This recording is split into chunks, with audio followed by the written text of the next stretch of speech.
So welcome, everyone. It's such a pleasure to see you all again. We hope that you had a really nice summer break. We're very excited to start the series again with also such an exciting talk that we'll hear about today. So we have two very prominent psycholinguists, Daphna Heller and Sarah Brown-Schmidt. And Ira will first say a few words and start introducing Daphna. Hello, everyone. I'll echo what Nicole said. I'm really pleased to see everybody's back, and so many of us are back.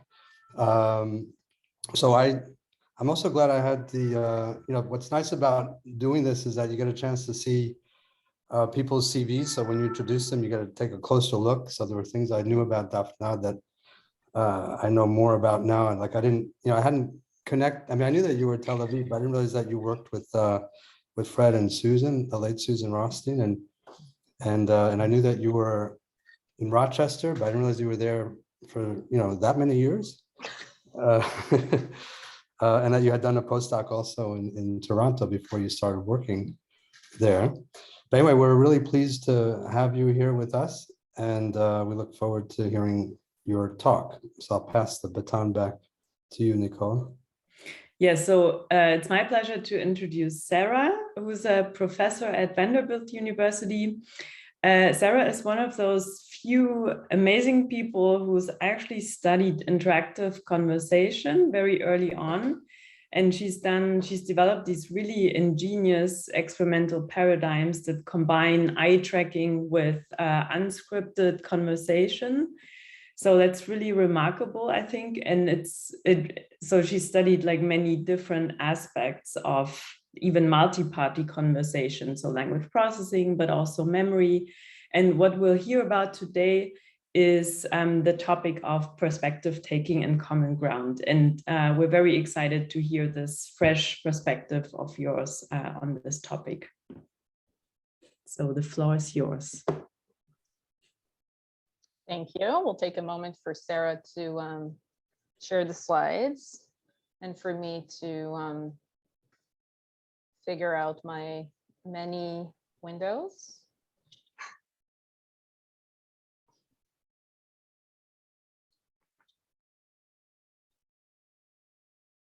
Sarah, I think you're going to have to unmute if you want them to hear you.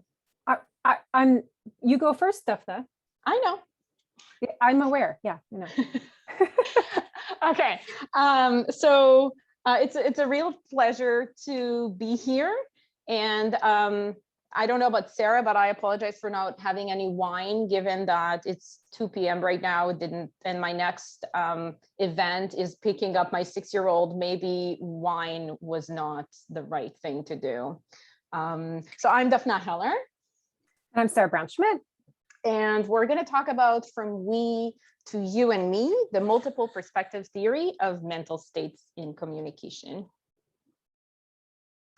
We're going to start from a classic task for studying perspective taking, and this is referential communication.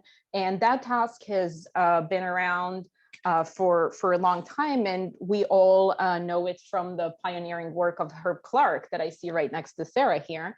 In this task, there is a director and a matcher and a set of a set of reference, a set of objects. And normally the director's task is to give instructions to the matcher to order and then reorder a set of objects. And what has been observed repeatedly is that throughout this task, the form of referring expression changes. So referring expression could start with something like a woman climbing the stairs, but her head falling off kind of to the right. That would be a referring expression for the top left tangram in this display. And that becomes definite and gets shorter over time until the director convergent on maybe something like the woman climbing. Now, if the partner changes, what has been observed is that referring expressions become longer again, but we would like to know that they don't get as long as they were originally. Now, a dominant account of these patterns is the notion of common ground. And this is a representation of mutual knowledge. So the assumption is that the conversational partners are creating and maintaining and updating a representation of mutual knowledge.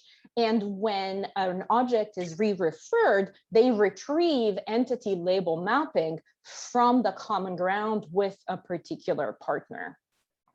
However, not everybody agrees that this is the kind of representation that we need, and researchers have suggested that the same patterns can be accounted for without any reference to an explicit representation of mutual knowledge. For example, in the framework of interactive alignment, the reuse of referring expressions is attributed to concepts being activated and reactivated among the conversational partners. Alternatively, on Horton and Gehrig's memory account, memory of events that are shared allow speakers to use shared information. Now, what we would like to point out about these different theories is that they all focus on what is common among interlocutors, putting the mechanistic details aside. And what we want to ask is, why focus on what's already shared if the action of conversation is contributing and eliciting new information? And what we're going to do next is we're going to walk you through three phenomena that we think are relevant to thinking about this question. So the first phenomena is the production and interpretation of informational questions. And so questions like this ask about information that you as the speaker do not have, but that you would like to have, and that you think that the addressee may have. One of the ways that we've studied the production and an interpretation of informational questions is in tasks that involve two communication partners discussing a task display where there's a perspective difference. So here I'm illustrating a conversation between Daphna and Sarah. They're each looking at different views of a cubbyhole display, and some of the information they both see and is shared between them. So for example, all of the images with a white background are things they both can see. Some of the information is only available to one or the other person. So for example, the images in the bottom right-hand corner of Daphna's screen are in her privilege ground, only she can see them and Sarah cannot. And so in tasks like this, what we find is the vast majority of informational questions ask about information that the speaker does not have and that they think the listener does have. And as the listener is interpreting those very same questions, they're able to use information about what the speaker doesn't know, but that they do know, to constrain interpretation of the question as it's being understood. So in this example, as Daphna is interpreting what's below the pig with the hat, measures of eye tracking and tasks like this show that Daphna would be able to identify the turtle with glasses in the bottom right-hand corner as the object of the question sometime after the word pig and before the word hat, because it's only the animal below the pig with the hat that Sarah doesn't know about. And so this illustrates a feature of questions, which is that you need to have a model of what your addressee knows. You need to know what they might know and so that you can ask them about it. But it also illustrates that as you're interpreting the question, the domain of interpretation can't simply be constrained to, in this case, privilege ground, because that's what questions ask about. Because critically note, the form of the question itself refers to something that they share, or refers to the pig with the hat. And so understanding a question like this involves shifting attention between things that they share and things that they don't share in order to understand it. I'll flesh out this idea about questions and modeling what the other person does and doesn't know a little bit further in this next example. So imagine a scenario where I'm taking my son James to the dentist, and I get there and I realize I have no idea if he brushed his teeth this morning. And I really want to know because it's a little embarrassing if he forgot. And so the question then is, who do I ask? Now, in terms of like pure associations, every single conversation you've ever had with the dentist is about teeth. The dentist is an expert on teeth, and of the proportion of sort of knowledge that you've communicated about everything with the dentist is about teeth and toothbrushing. Whereas with James, most of your conversations have nothing to do with toothbrushing. Yet our prediction is that when you decide who to ask this question of, you ask James because he's the only person here that has direct knowledge of whether or not he brushed his teeth. So where the dentist can infer on the basis of her exam whether he brushed his teeth, only James is in the position to answer that question on the basis of direct knowledge. And so crucially, this illustrates that when you represent what other people know, it's pretty detailed representations that include not only what they know, but how they came to know it. So between direct experience or just an inference. We can go a step further. So imagine I have a very important wine gathering to go to, and I simply cannot take James to the dentist. My friend Dan is in from out of town, and I say, Dan, do me a solid. Can you please take James to the dentist? He says, no problem. So Dan takes James to the dentist, and the same concern occurs to him. He's like, oh no, did James brush his teeth this morning? And we again predict that Dan would ask James, because even though he's never met the dentist, he has certainly never talked to James about his teeth before, he can infer that James is the person with direct knowledge about whether or not he brushed his teeth, whereas the dentist would only be able to infer it. Note that any sort of explanation based on shared activations can't work here because Dan has no experience with the dentist and he has no experience talking to James about teeth. And even if he were to sort of activate a heuristic about dentists and teeth knowledge, that would make the wrong prediction and predict that he ought to ask Dan. So Sarah just talked about questions which target privilege information. And we could say, oh, privileged information, we didn't actually, as a community, think about that all that much, which I think is true. And so it's, maybe we should think more about reference, because reference has been argued to depend on mutual knowledge. And so it's an interesting question to ask, what happens to referential forms in the absence of mutual knowledge? And in this context, we consider visually misleading objects, such as what you see on the screen. This is a crayon that looks like, that is shaped like a Lego and therefore looks like a Lego. And empirically, what we have shown is that if you have a speaker who knows about the misleading function of this object, and they are talking to an addressee for whom they have no reason to assume they know the misleading function, and therefore they're assuming that they will, like we normally do, judge the function of an object from its appearance, then it's not the case that they are using their own knowledge, and it's not the case that they are completely adapting to the other person's knowledge. But what we actually see in the production patterns is a mixing of those two perspectives. And this is yet another piece of evidence for the separate representations of self and other. So Daphna's last comment brings us to a further question. So while memory for conversation in the cognitive psychology literature has been a topic of study for quite some time, and despite that, that body of work has not made a large impact on theoretic accounts of dialogue and conversational language use.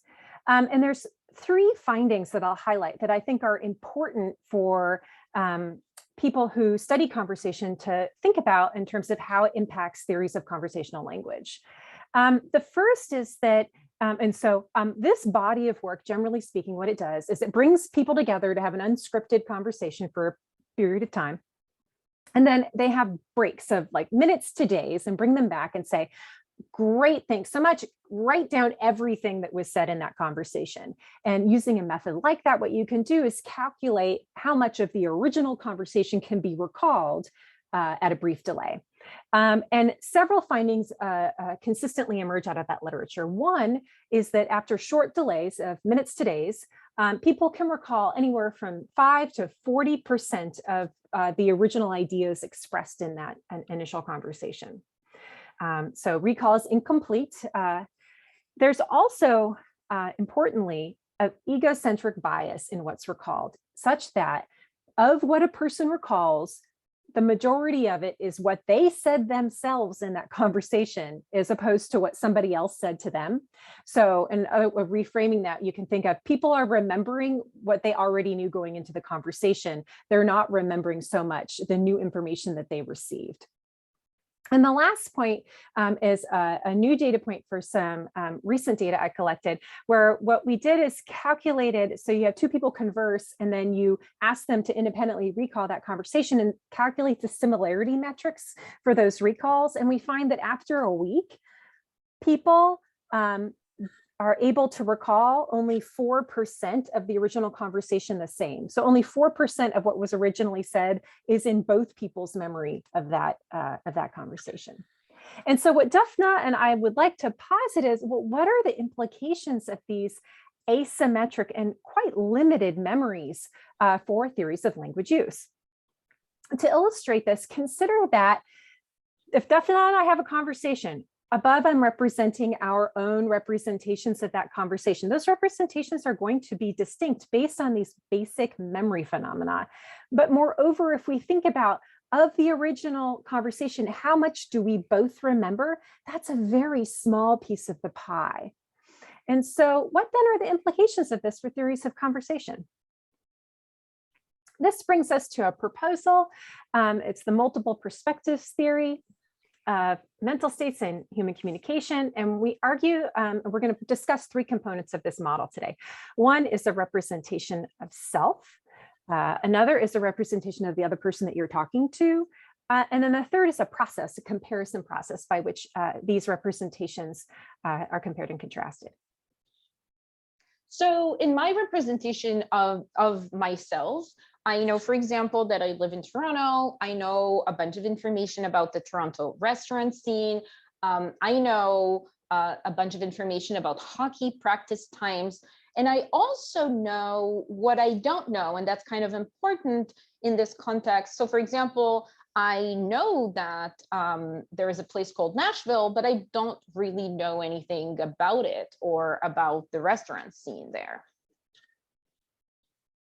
Now, the representation of other, that's when it becomes more interesting. And the reason this becomes more interesting is that, of course, our representation of the other is built from indirect cues, indirect probabilistic cues. And so, for example, in my representation of Sarah, I have that Sarah lives in Nashville and that she works at Vanderbilt and that she drives a truck. We think of these as the full color representations. So these are representations where I have a lot of detail about what I know, but I also have these sort of bins of what I assume Sarah knows without actually knowing the content of that. So for example, I'm assuming that Sarah knows some information about the Nashville restaurant scene. I don't know anything about that.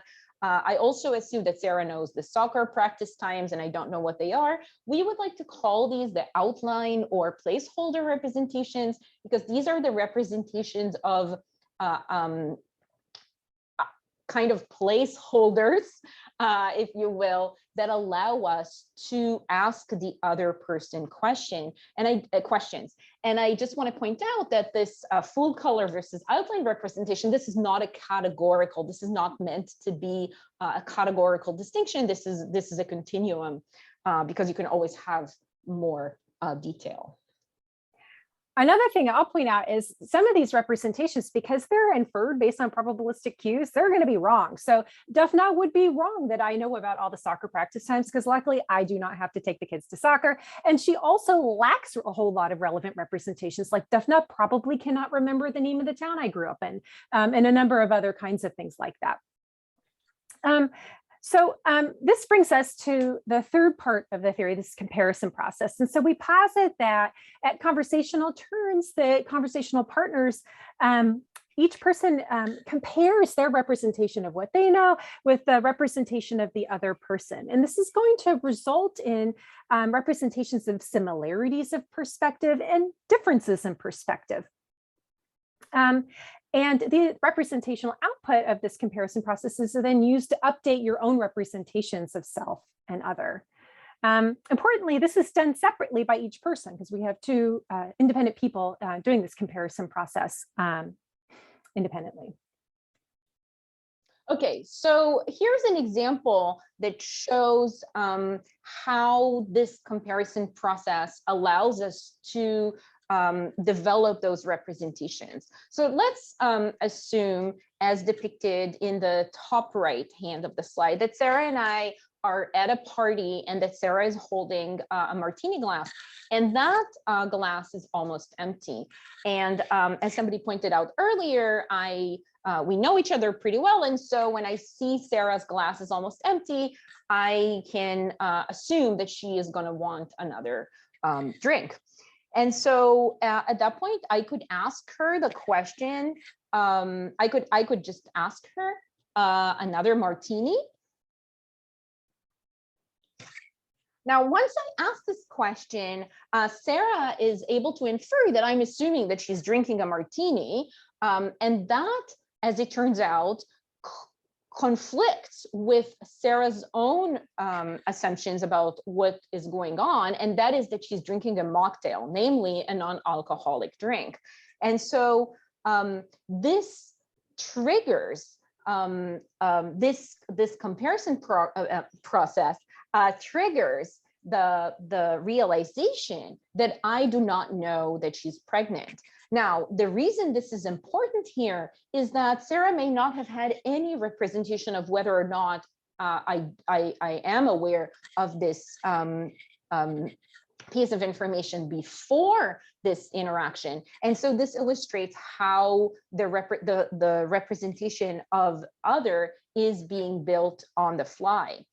And then at time point 3, she could utter the new information for me, I'm pregnant. And so that is something that is an assertion that is appropriate in this context, because Sarah is assuming that is able to assume that I'm unaware of this piece of information. So overall, this example takes us through both the on-the-fly formation of differences and of the fact that differences are crucial for conversational moves. But we don't want to kind of forget about the referential forms that we started out with. And so we want to remember that it's also possible that the comparison process is going to result in similarities. So if you're still talking to the same speaker and you are at the conversational turn where you're going to re-refer, the comparison process is going to lead you to a reuse of the same concept. And in the case of the different speaker, the comparison process is going to get you differences and not similarities. So the output of this comparison process is representations of similarities and differences in perspective with this person that you're talking to. And if that's true, what you might expect is that there are linguistic elements in the world's languages that are sensitive to these contrasts and differences between the conversational partners. And so our first question is going to look for grammatical markers that are sensitive to asymmetries in perspectives or to differences between the partners. And we find those elements in the morphological marker of evidentials. So evidentials are, Sarah. Yep, sorry. She's not reading my mind anymore. Evidentials are morphological markers in the world's languages that are mark the source of information. For example, for a particular piece of information. And interestingly, for example, in Korean, the evidential marker of direct perception evidential, so a situation where you say it's raining because you are looking out the window and seeing the rain, this marker is sensitive to asymmetry of perspective. So this can be uttered, namely, it's raining direct perception evidential, if the speaker is looking outside the window, but the addressee is not. Maybe they're talking to them on the phone, maybe they're with their back to the window, but it cannot be uttered if both the speaker and the addressee are both looking at the rain falling. And so what we're finding here is that in the same way that we have been looking at definites and other presuppositional elements that encode similarities for the most part, now we are also looking at grammatical elements that encode asymmetries. In this next example, we'll riff off the memory asymmetries that I discussed before and make the argument that these memory asymmetries predict asymmetries in linguistic forms and how they're understood. So imagine Daphna and I are having a conversation and I interrupt and I say, oh, okay, I'm gonna have to leave a little early today. I got a workout scheduled with my favorite Peloton instructor, Christine Dercol. And Daphna says, oh, well, what sort of music does she play? And I'm like, oh, I love the stuff from the 80s, like Pat Benatar. And then Daphna says, ooh, that sounds like fun. And then imagine we go on to have our conversation about the multiple perspectives theory. And then I'm like, okay, I gotta go to my 80s ride. So the prediction then is that Sarah will be able to produce this definite expression, my 80s ride. And from her perspective, because her memory of this prior conversation is heavily biased in favor of what Sarah said, that this will be a well-supported definite expression from Sarah as the speaker, because in her memory of the conversation, it was super clear that we talked about this 80s themed bike ride.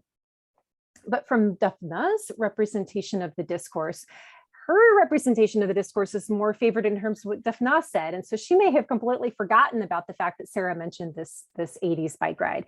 And so when Sarah says, I got to go to my 80s ride, whereas Sarah is producing it thinking that it's a well-supported definite, from Daphna's perspective, it's actually an accommodated reference that is not well supported by her memory of the discourse history, which is egocentrically biased in her direction. And so she's going to have to do some extra work to sort out what Sarah means by this, from her perspective, accommodated reference. And so the prediction then is in natural conversation, because of asymmetric memories of the discourse history, that accommodation should be quite common and the speaker may not even realize it. So to summarize, our starting point here is that comparing representations is the starting point of human communication. And it is the comparison between the perspective of self and other that allows us, for example, to make assertions. This is when I ask myself, what should I tell her that she doesn't already know? Or to ask questions. Either I ask myself, what is Sarah asking about? Namely, she does something that she doesn't know, or I can ask myself, who do I ask? Who is going to have the private knowledge that I'm seeking to elicit? So in sum, this multiple perspectives theory aims to explain existing phenomena with a new cognitive architecture that emphasizes this comparison of perspectives.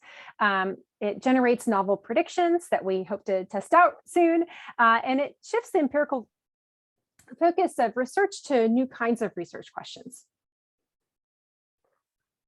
And that's it. Thank you. Thank you so much also for the really engaging presentation. So we have about 30 minutes for questions now. And we would like to ask you to type the question into the chat so that later we can also send Sarah and Daphna the document with all the questions. And if you're a junior researcher, put J at the start of the question. So PhD or early postdocs will be prioritized in the Q&A.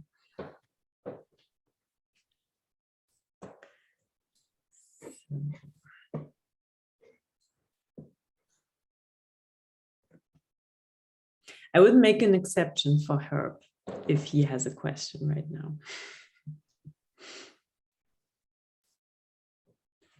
So I'm going to take this opportunity to actually make a comment. Actually, I love this stuff. I love the direction that you're taking this. I think my own reaction to it is that much of this perspective is implicit in most of the previous work that you talked about. So, I mean, let's start with Grice. Grice would say what you're making is a contribution to a conversation, and you're always adding new information. And in fact, my own student, what is her name? We have a paper called What's New? It's how to add new information to a conversation. And we took for granted that there is this common ground that you've got now, but there's some stuff that isn't in common ground yet because it's not known by my addressee. So there's a comparison between me and you.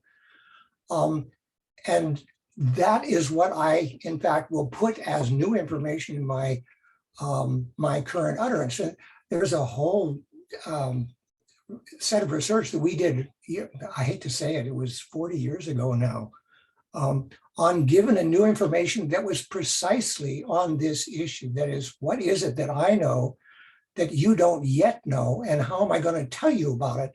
Well, I have to somehow assess what you and I mutually know, and then add what you don't yet know to that. And I will construct an utterance based on both of those pieces of information, both on what you do know, what you and I both mutually know, and what I don't believe you yet know. So in some sense, that has been the argument all the way along. And that's certainly true in the Clark and Wilkes-Gibbs study that you were citing. I mean, we start out, I think of this as an ice skater, let's say, but I don't believe that you yet think of this thing as an ice skater. So it's new for you. I'm comparing these two representations, and I realize that you and I don't see these things in the same way. And so I have to tell you in some way that relates to what we already take for granted and adds what we don't take for granted. That is, it adds this new information. So that's my very general point about all of this work that you're suggesting.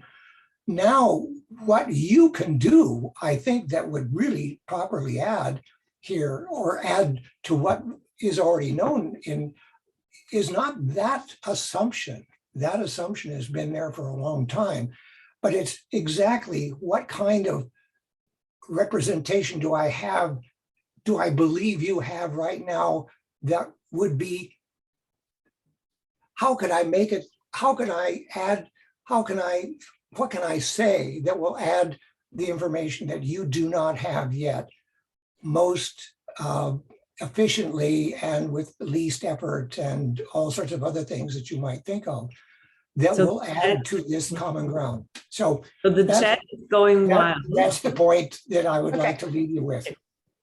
So would you like to respond? Can I respond? Yeah, sure. Okay, great. Thank you, Herb.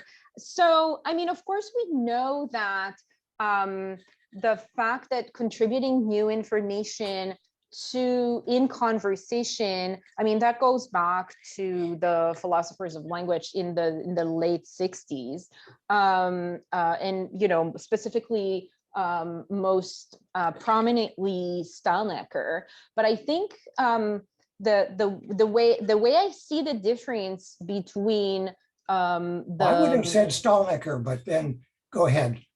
Okay. we can argue about the details of the literature later. I don't think anybody else is going to care. And so, I think what's important to differentiate is the question of what information is available, which is one level of question.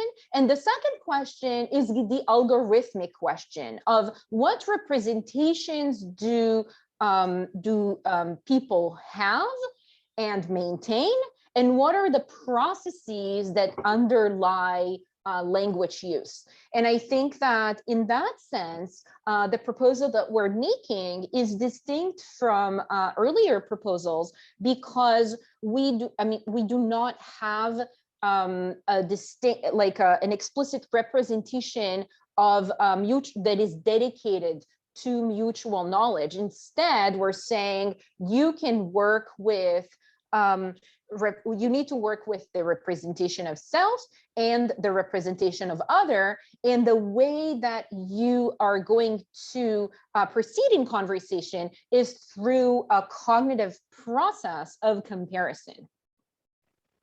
And so I think that's a distinction. So there's the distinction here is in what representations are maintained and how, and what are the processes that underlie conversation. So I'm going to agree with that. I think that's the right way to think about it. And then the question is there anything left? I mean, you somehow imply, although you didn't say this in this case, that you can get rid of the notion of common ground. And I just don't see how you're going to be able to do that, even with this, quote, new understanding of you and me making comparisons. I mean, I still have to speak in English. And I take for granted that we just know all of English, most of English. At least I assume I do. I'm not sure. I am sure that Daphna does too. We take for granted all kinds of stuff, and you just can't throw that stuff out and say that no longer is important. I mean, the fact that we take as mutual knowledge English is a very important thing. Okay, so we should move on. So the first question was by Asya. But maybe Richard Brainey wanted to follow up. You should go first. Okay. Who should go first? Actually, to be honest, I think it's Danielle. Sorry, in my chat it's Danielle. No, but in terms of themes, we have, Richard. Oh, no, listen, it's okay. I was going to raise a point that I've raised before, and I think that it's kind of been clarified anyway. So I think maybe Asya can go next, and then Danielle. And if no one's got anything to say, I'll make a speech in a few minutes. Okay.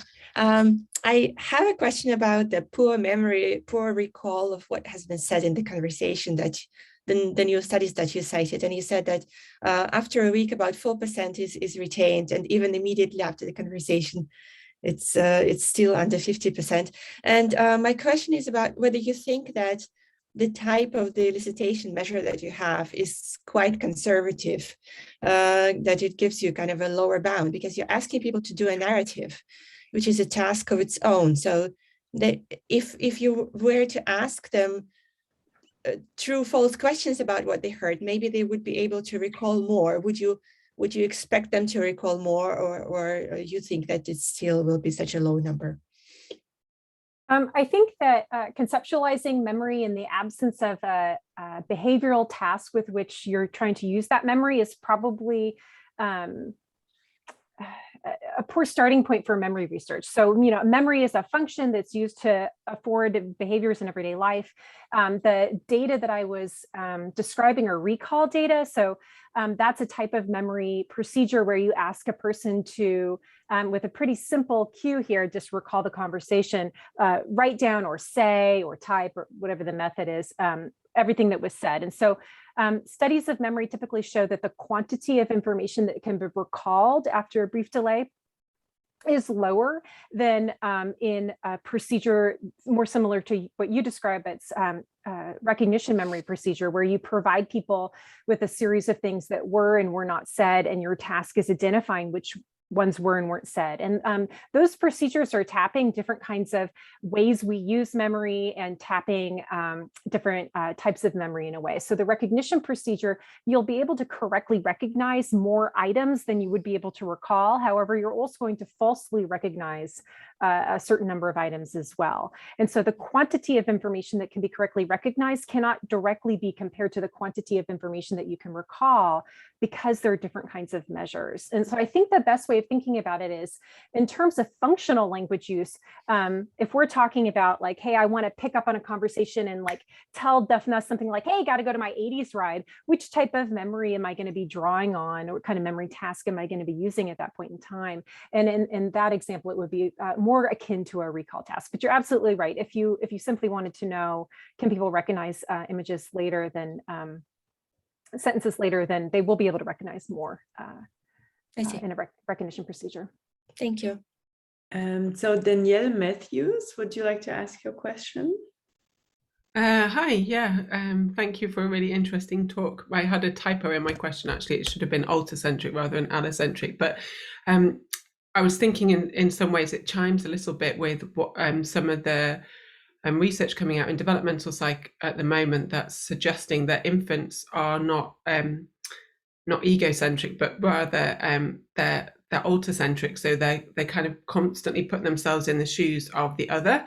And then what they're discovering with developmental time and with executive function advances is that sometimes we have perspective differences, and so they now come to attend to what's different. And then you see very early on in communication that they're likely to be interested in updating you on stuff that you don't know. And I was wondering whether that fits with your approach or not. Do you want me to do it, or do you want to, Daphna? I don't care. Well, Daphna probably has a different perspective on this one. At least from my perspective, I really actually don't like the term perspective taking, or taking another person's perspective. Perhaps that could be useful, I think, to in certain scenarios, like if I'm effortlessly trying to imagine someone else's experience. But in a conversational setting, technically, if I was to take Daphna's perspective, my approximation of her perspective, we would be silent. There would be no conversation. Right. And so for me, that's where that kind of process description or analogy kind of breaks down in terms of a theory of communication. In terms, I'm not familiar with the Southgate paper, the recent one you're describing. So I could totally imagine infants showing attentional biases towards like what other people are doing or something like that. But I don't know that I would model that as a taking perspective process. Right. I completely. No, I don't think they are. That's the point. They're saying it's not a perspective taking, but it's almost putting oneself into the other person's shoes to the detriment of one's own not perspective, but to the detriment of one's own perspective, I guess. I think it kind of goes the same way. Like, for example, like if you think back to some your egocentric theories of communication, those don't work for the same reason. If I assume Daphna knows everything I know, then again, we would be silent. That can't explain anything. So yeah. Okay. I just wanted. Yeah. Sorry, I wanted to add. So I completely agree with Sarah, and I think that this term of perspective taking and its implementation of thinking about this in being in somebody else's shoes, I think of this more as appropriate for how you say things, perhaps. And this brings us back to things like, does the person I'm talking to, can I assume that they know the meaning of the words that I'm saying? Or can I assume that they are labeling things in a similar way to me? This is about how you say things rather than about what you actually say, which is the content of conversation. But what I wanted to say in this context actually is that there's always been this sort of separation between the psycholinguistics work that has focused on mutual knowledge or shared representations or coordinated representations, and the theory of mind literature that thinks about the representation of the other. And I think that the way we are thinking about conversation here and the model that we are proposing here brings us closer, or actually super close, to those other researchers who are not necessarily concerned with conversation, but are concerned directly with the representation of others. And I think that's also true in the developmental literature. Okay, thanks. Thank So you. we're ready for your speech, Richard, if it's short. We have 2 more questions also in the chat. No, please continue. I think that my comment was also, I think. There are a couple of questions on the same theme about evidentials, like the way it seems like it's critical to their account to cite evidentials as some kind of marker in language about their theory. So there are 2 questions on that. And I think Eve had the first go at it.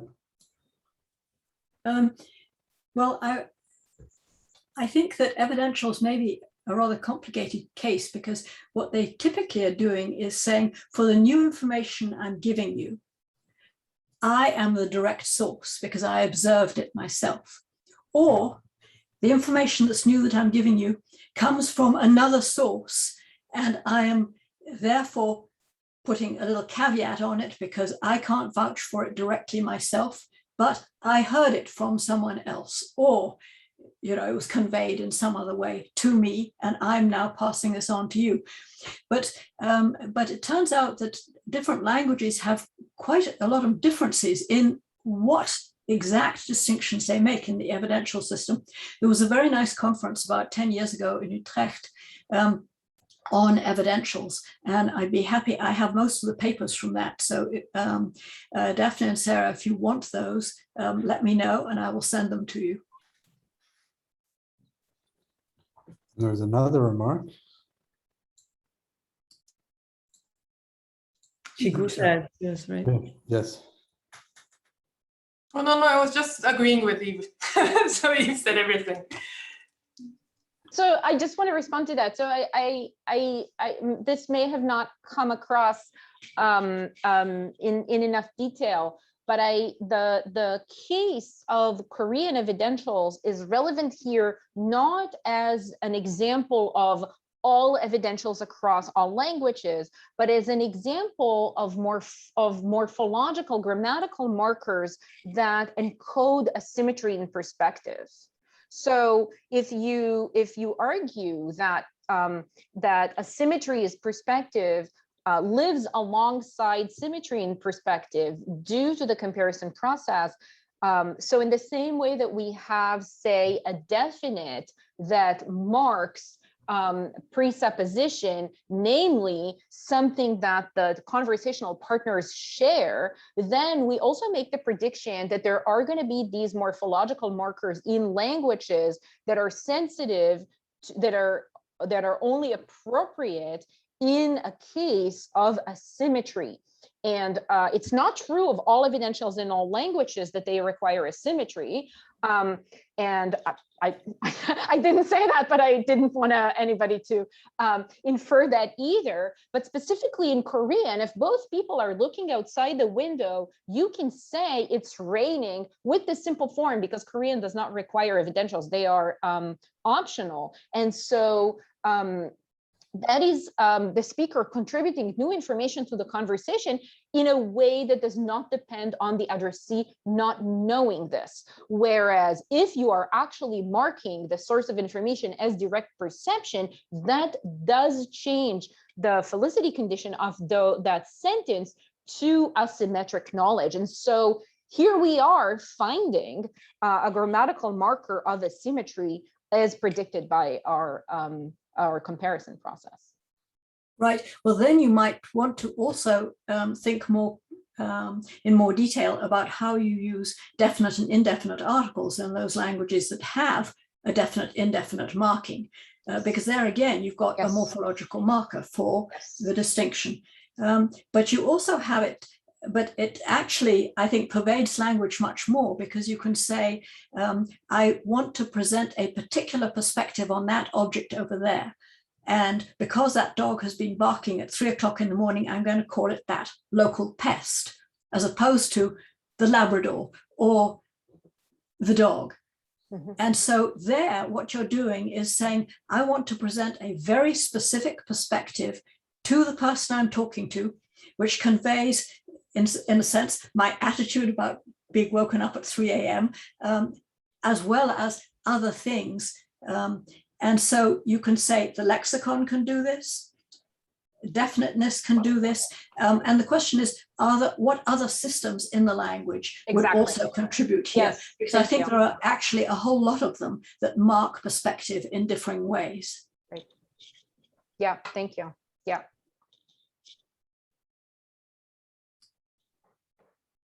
So we still have some time for comments or questions. Richard, would you like to go? Okay, so what about the thing about questions in common ground was it's interesting that when you think about how we have to think about questions in terms of one person not knowing something and expecting the other person to know something. So what Daphna and Sarah are describing is essential for us to understand how questions work. A notion of common knowledge plays no role. It's not as though the questioner doesn't ask about what's not common ground or common knowledge. That's just not the right analysis of questions.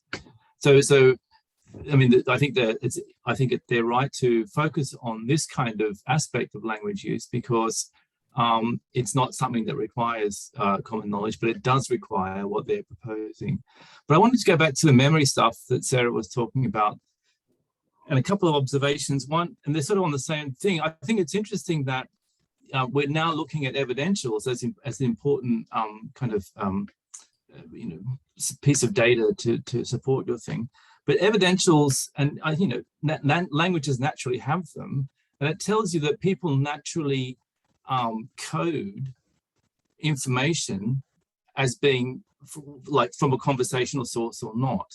So although you don't have necessarily really good recall of exactly who said what, your memory is automatically encoding information about the source of information, whether or not I remember whether it was Daphna who told me or Sarah or Ira or something like that. So it's kind of, there's a sort of tension in this account here in terms of, how important evidentials are on the one hand, and how sort of like, foggy memory is, and like we just get information and eventually it just goes into our memory and like we don't know where we got it from, but there's a sense in which we do. And just one other final point, picking up on something that Asya was talking about, which is that I wondered to, and I think I've asked you about this before, I wonder to what extent a laboratory conversation, you say, look, talk about the football for 10 minutes, please. And then you come back and ask them. And then, but if I talk to my wife about, the kids at school or what happened or whatever, then I remember that. Or if I talk to colleagues at work about important things that are relevant to me, I remember who told me what. And so I think that the notion of like the idea that if something is relevant, you encode it more deeply in memory, and you've got stronger associations about who gave you the information in what way, etc. So these are just random comments. I mean, I like the approach there, just making comments. Okay, I can make a comment about evidentials, which is usually exclusively Daphna's domain.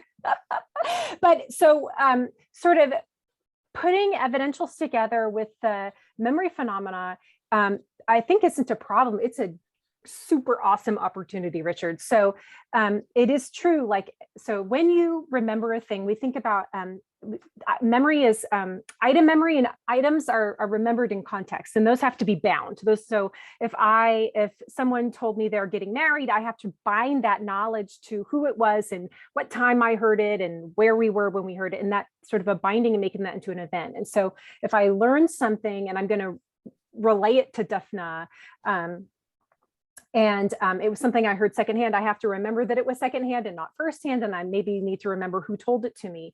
And there's some really interesting findings in the memory literature that pertain to what's called reality monitoring, which is your ability to distinguish internally generated and externally generated things.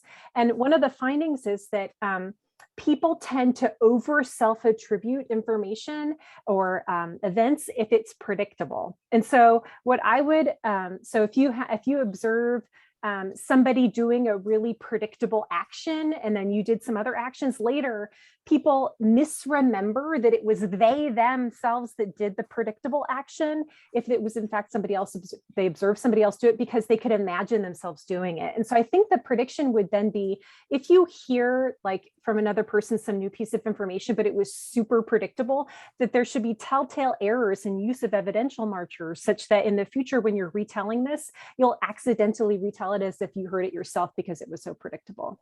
And there are some studies in the memory people who dabble in language showing that this even occurs a little bit for predictable sentences. Some of the classic work in the N400 paradigm looking at ERPs with like predictable and unpredictable sentences has some sort of related findings that I won't go into. In terms of real world memory for real world conversations, it is definitely the case that information that is inappropriate, sexual, shocking, and stuff like that is better remembered. And so there's some interesting work, I think it's Pesdek and Pearl 93, who show that offensive sexual remarks are remembered much, much better than other kind of content. And so there definitely should be some content, or we would say item-based differences in what's likely to be remembered. But there are also some really famous examples of people who were in very important conversations getting it wrong. And so Dean's testimony at the Watergate hearings for Richard Nixon are the famous example. It's Ulrich Neisser's analysis of Dean's memory in the Watergate hearings that I'm thinking of. So Dean correctly testified that Nixon was discussing $1 million blackmail demand having to do with all the Watergate shenanigans. But what he got wrong was the date of the conversation. And he also misquoted Nixon. So he testified to the Senate Select Intelligence Committee that Nixon stated $1 million is no problem. And because Nixon recorded these Oval Office conversations, we know he never said that. And so that's kind of an interesting case where a person who's known for having excellent memory, who's testifying in a really high profile case, it's a super important, like nothing gets more important than blackmailing the president. I mean, that he still gets it wrong, so. Daphna, would you like to add something? I was so, I got so fascinated by Sarah's example that I forgot what I was gonna say. Okay, so, now we have more questions coming in. So we have like 3 more minutes left and then we have to wrap up. So what should we do?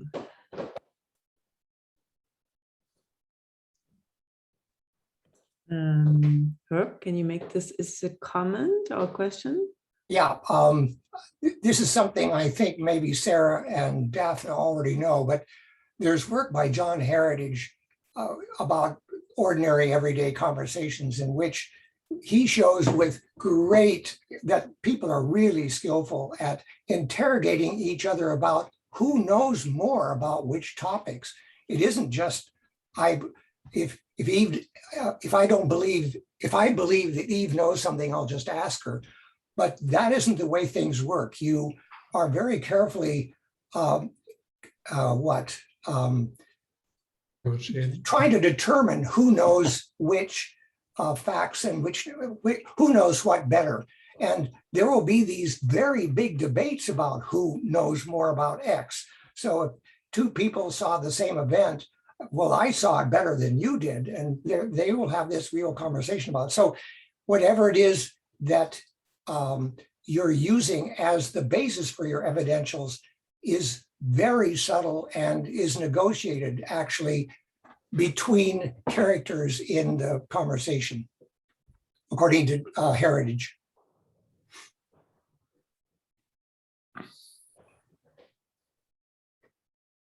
So maybe let's take Elizabeth's question as well, and then you can quickly respond.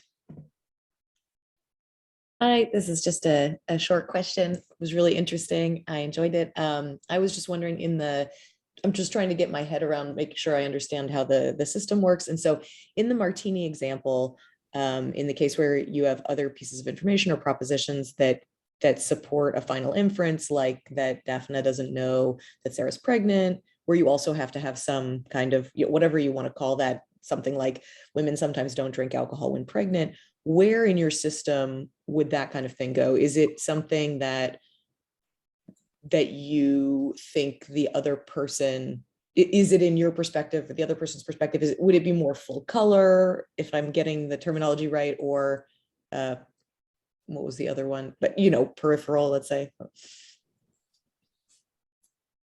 Yeah, so one of the, interesting things in communication is that, so as I'm preparing to say something to Daphna, like I'm pregnant, I need to sort of understand what we both know that's specifically relevant to the situation. And so I would say that in that case, when I assess my own knowledge of, oh no, I'm not drinking, I'm drinking a mocktail because I don't drink alcohol when pregnant, and I compare our representations, that would be part of the output of the comparison process that determines there's a similarity in representation, would include the representation that in our culture, women don't drink when pregnant.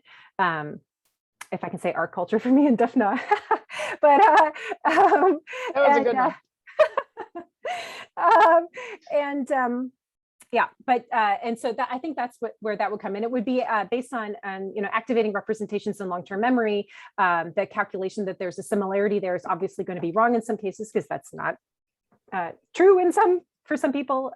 But I don't know, Daphna, would you answer that differently? No, I agree that it. I think there's giving a mechanistic answer for where exactly this information comes from. I don't think we can potentially do that right now, but I agree with Sarah. This is a piece of information that is going to come as a similarity in the comparison process.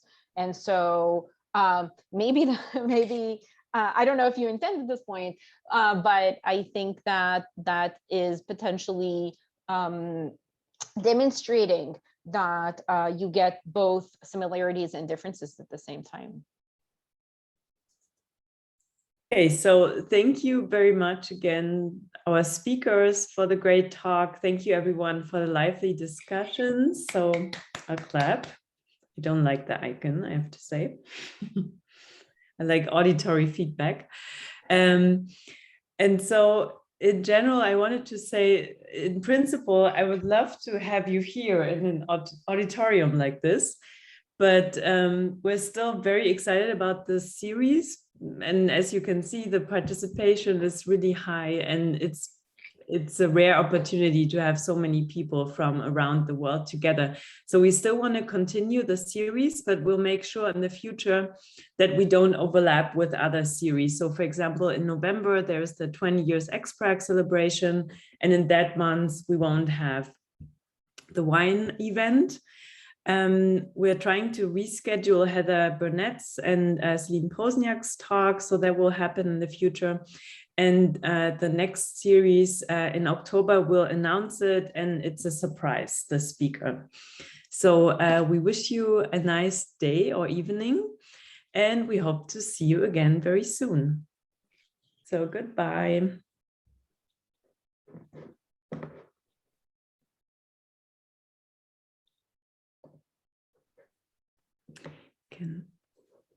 Wait. What happens if I stop the recording? Oh, I have to stop it, no? Yeah, it's probably better if you stop.